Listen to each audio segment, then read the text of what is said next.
Glórias a Deus. Cumprimento os irmãos com a paz do Senhor, amém?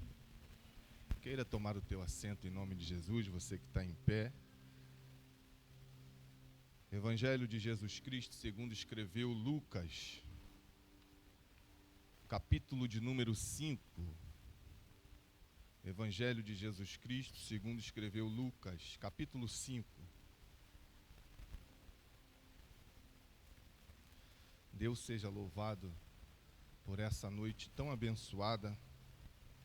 Este é o dia que nos fez o Senhor, por isso nos regozijemos nele, alegremo-nos, porque Deus está operando em nosso meio. Deus tem uma palavra para os nossos corações nesta noite. Eu queria que você prestasse muita atenção no que o Espírito quer falar contigo nessa noite. Capítulo 5, o verso de número 1.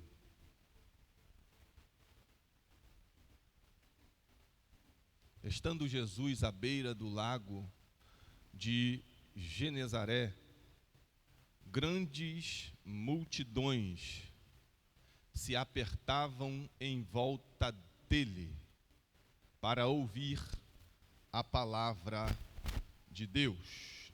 Na minha tradução está ao contrário, mas o desejo do texto é o mesmo. E aconteceu que, apertando a multidão para ouvir a palavra de Deus, estava ele, Jesus, junto ao lago de Genezaré. Este é o versículo que Deus colocou ao meu coração, esse contexto que esse versículo se encontra inserido. Tem uma história muito conhecida por nós.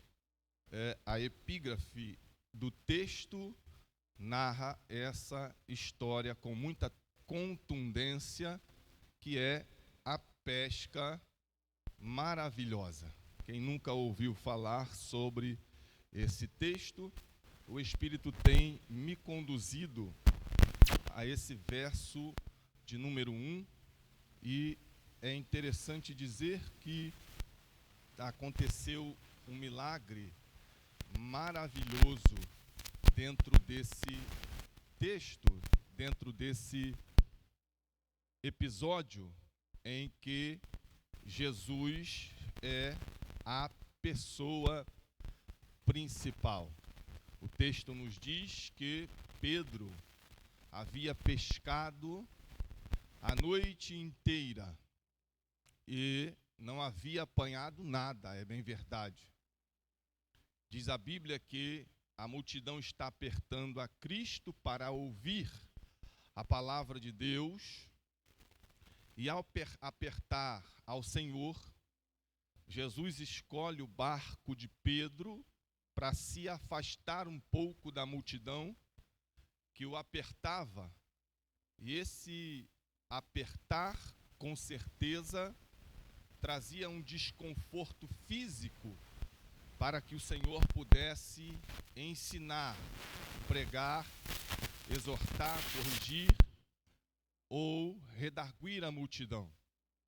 É bem verdade que, após ensinar a multidão de dentro do barco de Pedro, Jesus, ele pede ao discípulo que vá um pouco para distante da terra, em direção ao mar alto. E Jesus dá uma ordem para Pedro, que anteriormente estava lavando a sua rede, porque a pesca pela madrugada não foi de sucesso algum. E Jesus diz: vai ao mar alto e joga a tua rede. E ele diz: mas Senhor, eu pesquei a noite inteira e nada apanhei. Pesquei a noite inteira e nada peguei. Mas sobre a tua palavra eu vou lançar a rede. A Bíblia diz que ele apanhou uma quantidade de peixe enorme. E aqui é a pesca maravilhosa. Ao recolher os peixes, ele se sente constrangido, ele se sente coagido pela ação transcendental e milagrosa dessa pesca. Ele diz: ai de mim, que sou homem pecador, não sou digno de que isto aconteça na minha vida. Jesus olha para ele e diz: a partir de hoje, você não mais será pecador, mas será pescador de homens. E o que eu acho mais lindo nesse texto é que o final desse texto vai dizer que Pedro largou tudo e começou a seguir a Jesus. Ora, ele não havia pegado nada a noite inteira e agora estava com uma multidão de peixes.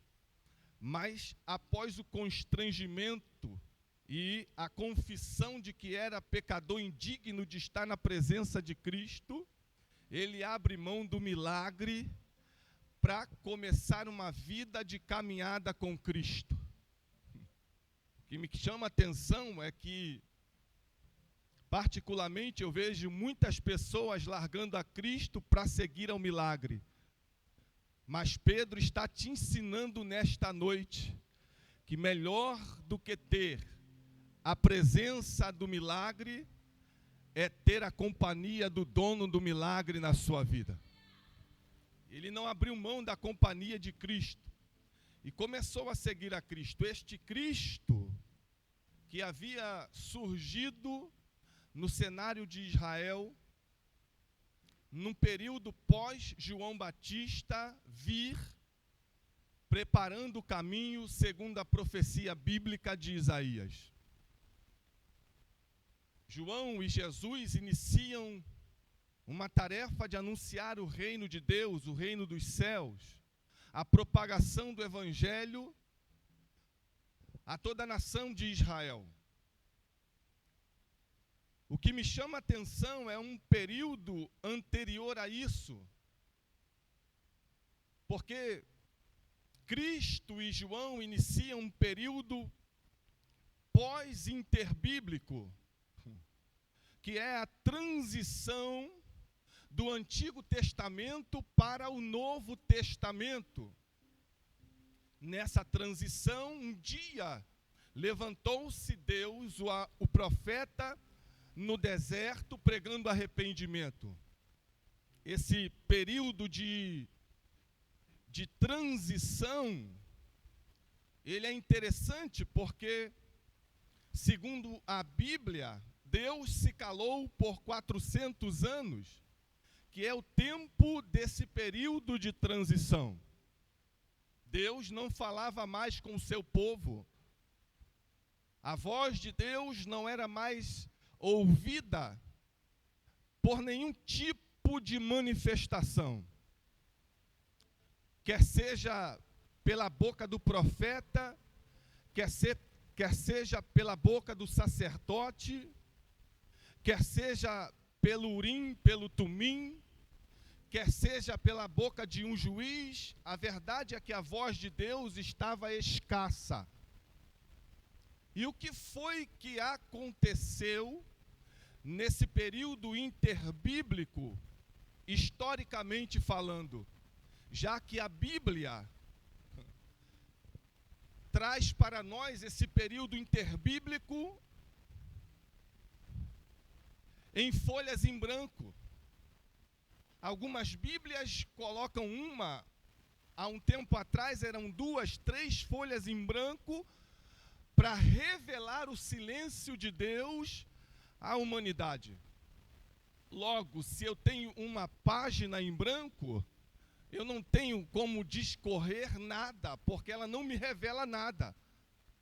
Mas a história nos traz alguns acontecimentos que foram de suma importância que acontecessem para que preparasse todo o cenário para a vinda do Messias.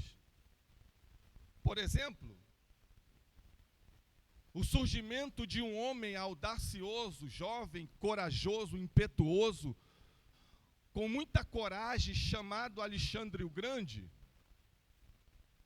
Ele surge no século IV, aproximadamente antes de Cristo, e o seu papel é de suma importância dentro da história, porque carregava sobre ele a cultura grega, como também a língua. Um dos seus feitos foi conquistar quase que o mundo inteiro. Alexandre o Grande, com muito ímpeto e com muita força, teve essa conquista sobre os seus ombros. Com muita força, com muita coragem, conquistar território após território. E é bem verdade que ele não tinha o princípio em seu ser de ser alguém carrasco. Ao contrário, a conquistar um território, ele fazia questão de conquistar o coração dos conquistados. E ele tinha o princípio de agregar confiança, de fazer trocas dentro da cultura, de se casar com mulheres da onde ele conquistava o território. Esse era um princípio que o fazia triunfar cada vez mais.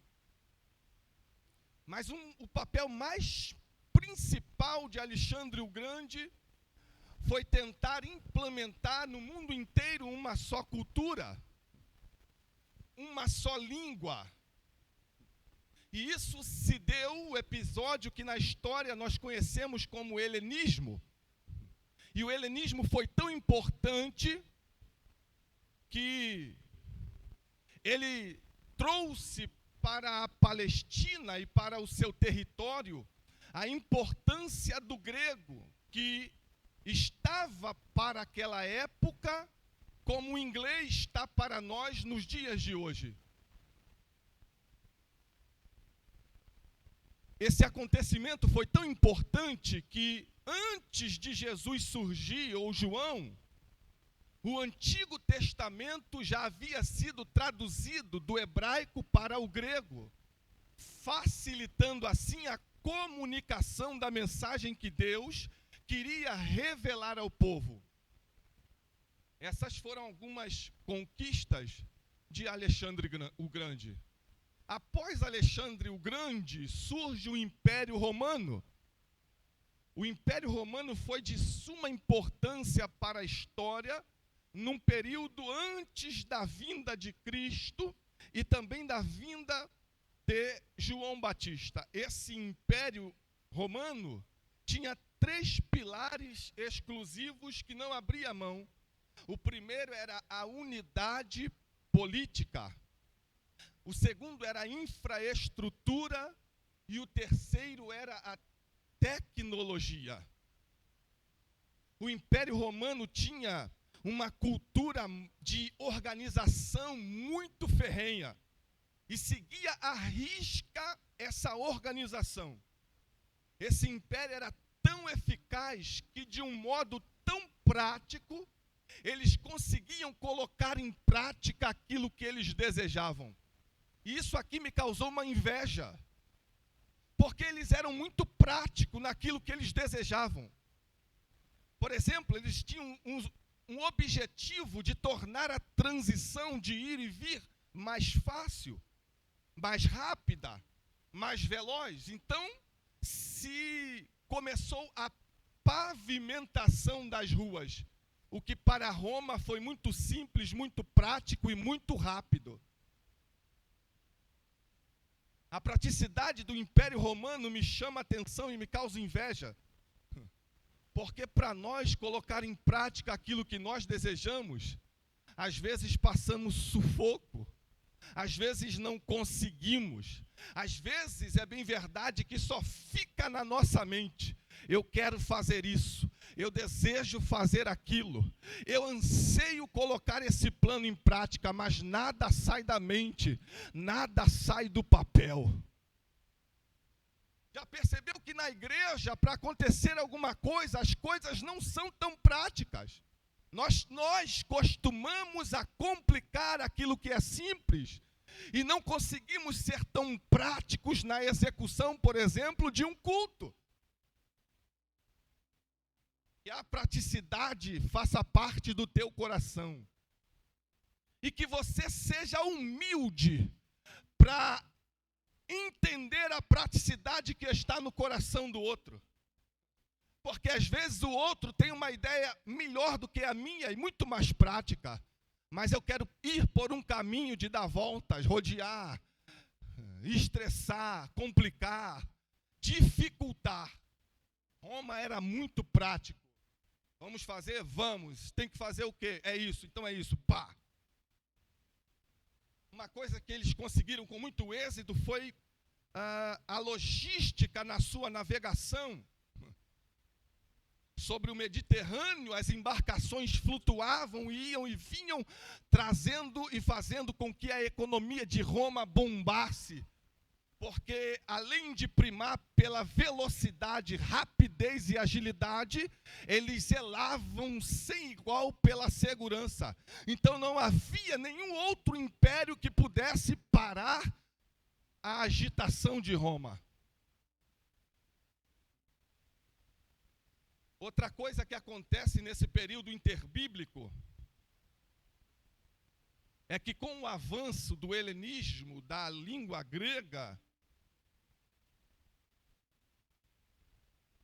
o judaísmo começou a enfraquecer-se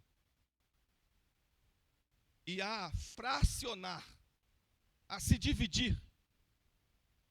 Segundo alguns historiadores, há pelo menos entre 500 e 600 religiões só no judaísmo.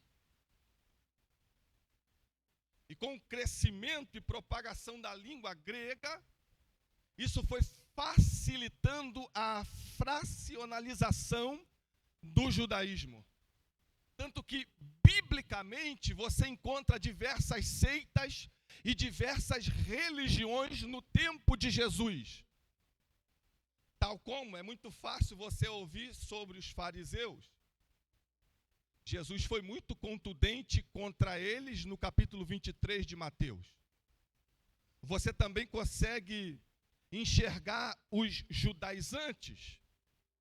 Biblicamente você percebe a atuação dos zelotes, dos sicários, dos escribas, dos saduceus, dos doutores da lei.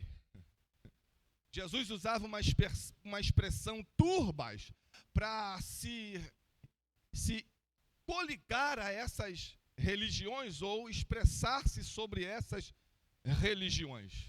Fracionou, dividiu-se e surgiu muitas religiões antes da chegada de João e do Cristo.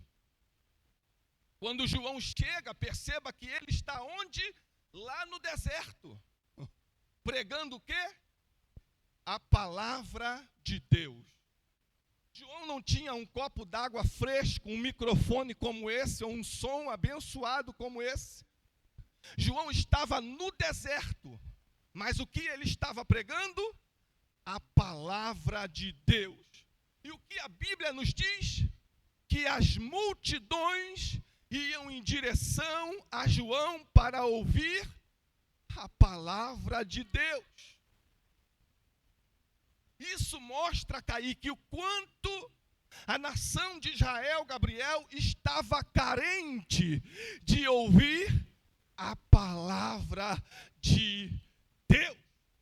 A voz que era rara, 400 anos ouvindo fariseus, ouvindo doutores da lei, ouvindo os escribas, os zelotes, ouvindo os sicários judaizantes, colocarem fardos pesados sobre a nação de Israel. Quando surge no deserto alguém com uma voz profética, a nação de Israel corre desesperadamente para ouvir a palavra de Deus. E a mensagem de João não era mel com açúcar. Era uma mensagem contundente: arrependei-vos, porque é chegado o reino de Deus. Raça de víboras, quem vos ensinou a fugir da ira futura? Mas a multidão estava ali, porque sabia que era a voz de Deus, era a palavra de Deus. O texto que nós lemos está dizendo que a multidão apertava em volta dele para ouvir a palavra de Deus. Eu sei, porque eu já li a Bíblia, que existe uma multidão que apertava Jesus para receber milagres. Eu sei que existe multidões que apertava Jesus procurando um sinal. Eu também sei que existe uma multidão que buscava ele porque queria comida da terra. Mas essa multidão aqui está apertando ele para ouvir a palavra de Deus. Isso me faz entender o desejo da multidão pela palavra de Deus. Essa multidão aqui está sedenta, não para ver fogo cair do céu. Essa multidão aqui, segundo o texto, está sedenta não para ver grandes peixes, não para ver cego enxergar, mudo ouvir, ou mudo falar e surdo ouvir. Esta multidão aqui não quer pão da terra. Esta multidão está sedenta pela palavra de Deus. A pergunta que não quer calar nessa noite: qual o nível de desejo do seu coração de ouvir a palavra de Deus? Como está o nível do seu desejo, do seu anseio por ouvir a palavra de Deus? Aí eu fico com um versículo de Paulo: examine-se, pois, o homem a si mesmo.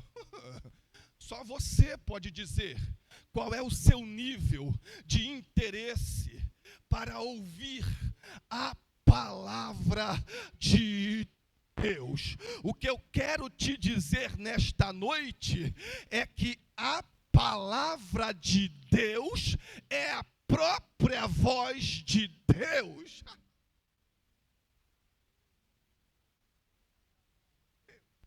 Esta palavra aqui é a voz do próprio Deus revelada, dita à humanidade. Sabe o que é mais lindo? É que o salmista vai dizer: uma vez disse Deus, só uma, mas duas vezes eu ouvi.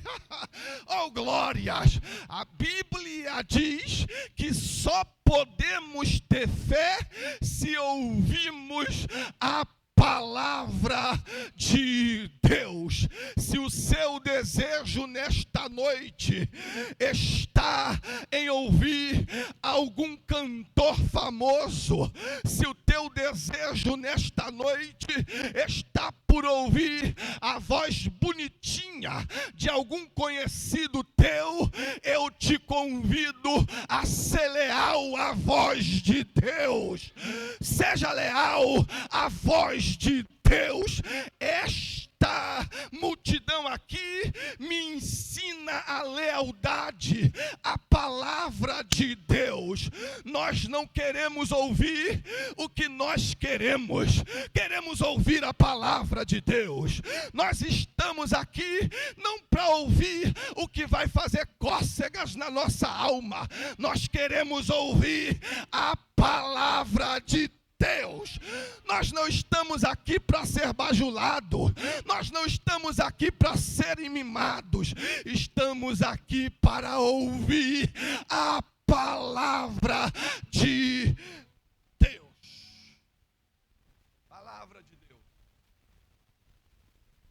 que ouvir a palavra de Deus? Por qual necessidade temos que ouvir a palavra de Deus, Kaique? Primeiro, é porque é ela quem vai nos gerar libertação. Somente a palavra de Deus pode produzir em nós a libertação. Por isso, eu preciso ser leal a ela. João disse: conhecereis a verdade, e ela vos libertará. O que liberta o homem é a palavra de Deus. Nós não precisamos de jeitinhos, de coisinhas, precisamos da palavra de Deus. Ela é suficiente para nos libertar de qualquer cativeiro, de qualquer prisão, de qualquer jugo, porque esta é uma palavra fiel, esta é uma palavra digna de toda a aceitação. Esta é uma palavra que não volta vazia. Esta é a palavra que é como martelo que esmiuça a penha. É a bendita, a infalível, a inerrante palavra de Deus. A igreja precisa ser leal à palavra de Deus. Pode levar copo com água para dentro de casa, pode levar rosa branca, rosa vermelha, pode levar qualquer objeto. A minha Bíblia diz: conhecereis a voz de Deus, e ela vos libertará.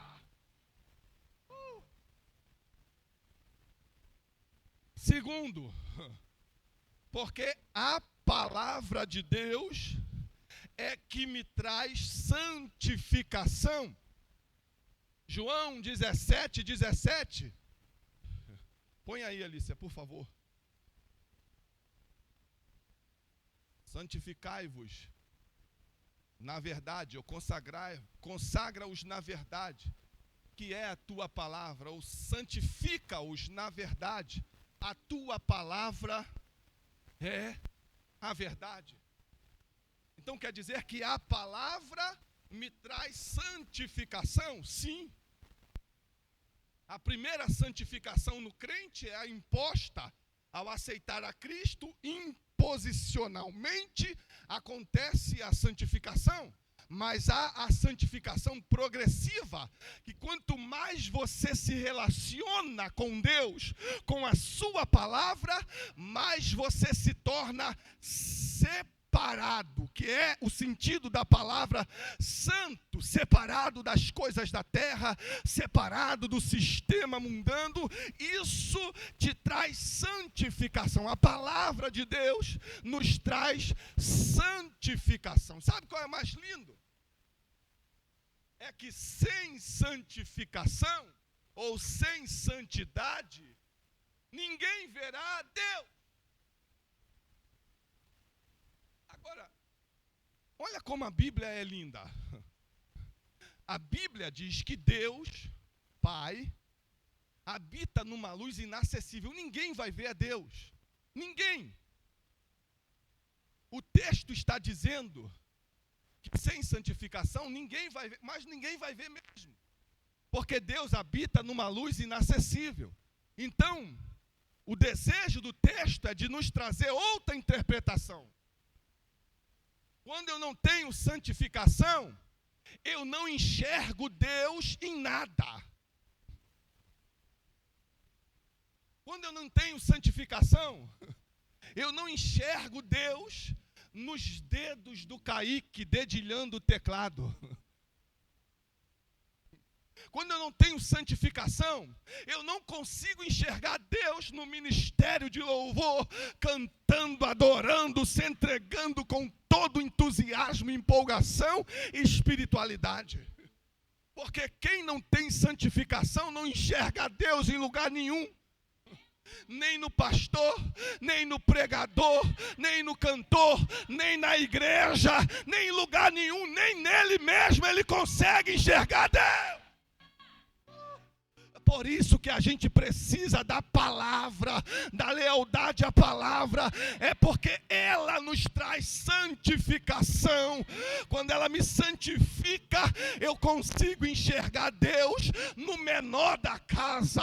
Então quer dizer que faltava santidade na casa de Jessé, porque a casa de Jessé tem o costume de afastar os menores para fora, mas Deus está dizendo, quem tem santidade sabe que Deus está com todos, com pequenos, com aqueles que não sabem falar ainda, com aqueles que não têm uma formação completa, mas Deus está nele, Deus está com ele, Deus é por ele, Deus é com ele.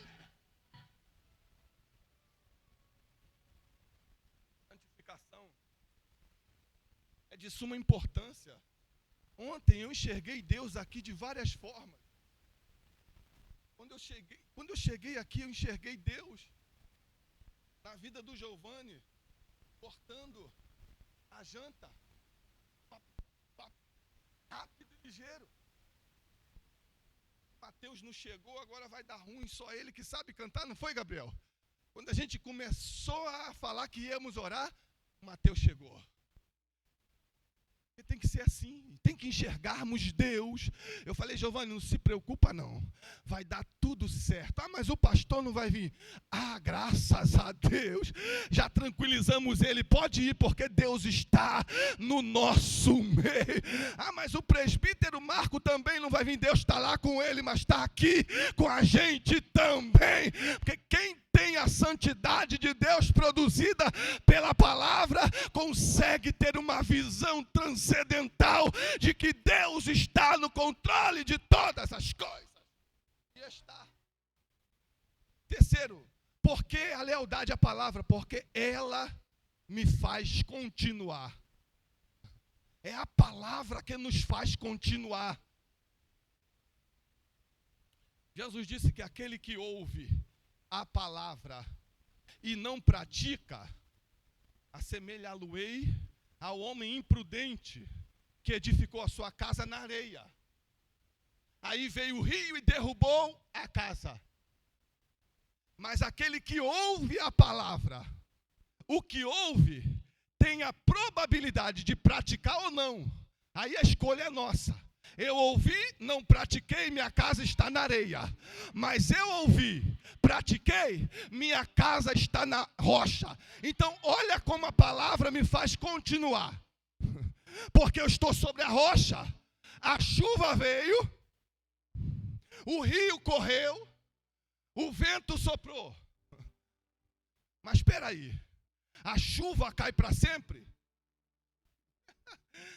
O vento sopra para sempre? A chuva vem, vai embora, mas quem está na rocha, continua. Oh, glória! Ah, o vento vem, sopra e vai embora, mas quem está sobre a palavra, continua caminhando na presença de Deus. Por isso, eu preciso da lealdade à palavra de Deus. Olha que interessante, o profeta está dizendo, Senhor,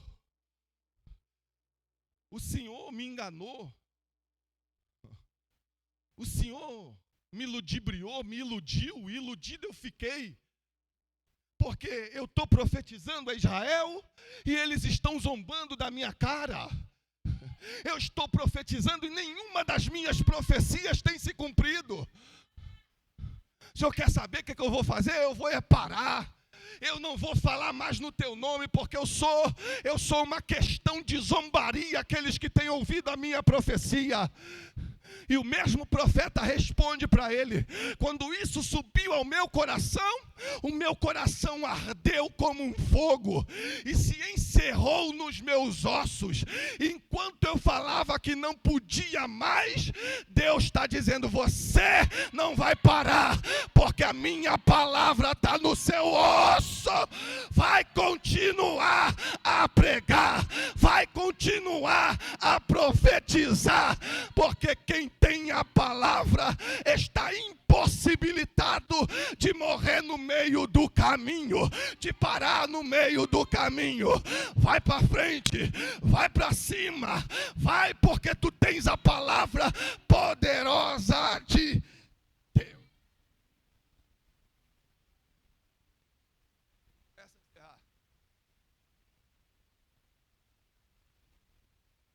Quem tem a palavra tem a segurança de onde está pisando.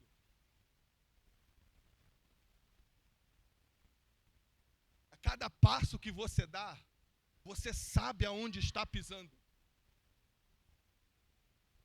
Salmo 119, versículo 5, 105. Lâmpada para os meus pés é a tua palavra e luz para os meus caminhos. Quem tem a palavra está com a sua caminhada esclarecida.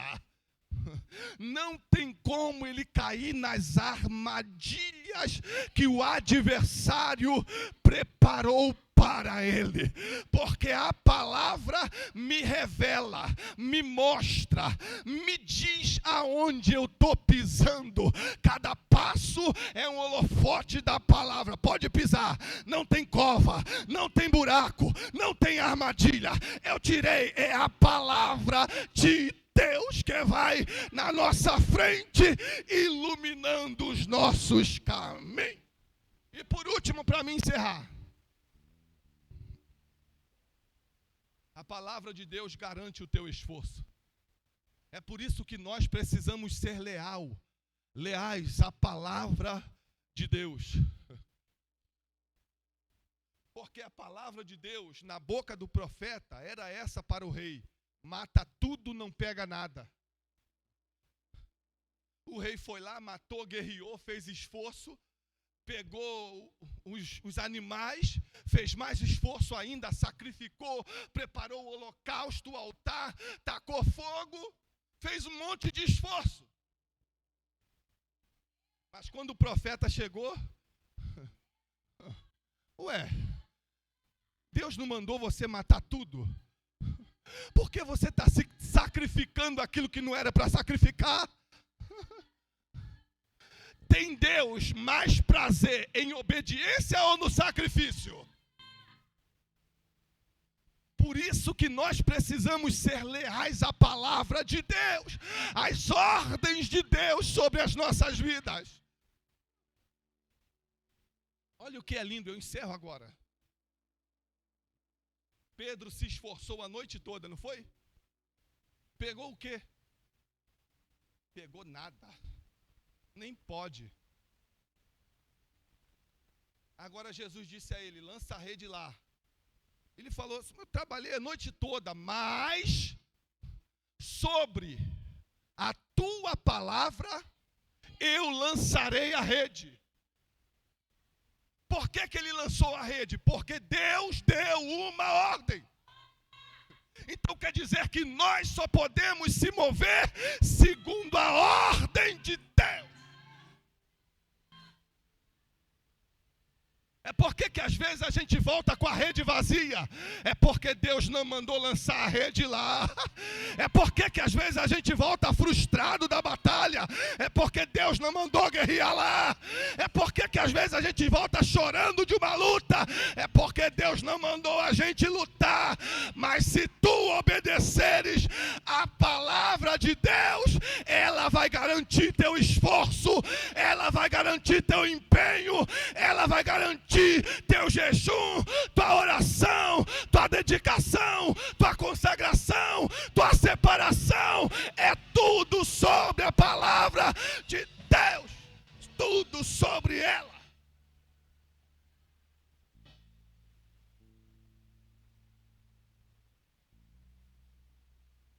Sobre a tua palavra eu lançarei a rede. Onde ele se esforçou menos, trabalhando a noite toda, jogando rede para um lado, rede para o outro, remando para norte, remando para sul, joga aqui, joga ali, ilumina lá, agora vai vir. Qual foi o esforço maior que ele teve? Trabalhar a noite toda ou obedecer uma ordem de Deus? Deus está me dizendo que nós precisamos obedecer a ordem dele. O cansaço será muito menor, ou quase nada.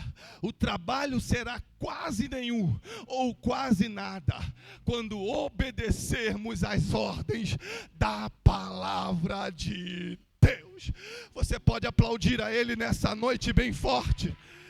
Bem forte, porque Ele está aqui e está ministrando ao teu coração. Seja leal à minha palavra. Deseje ouvir a minha voz. Quem vai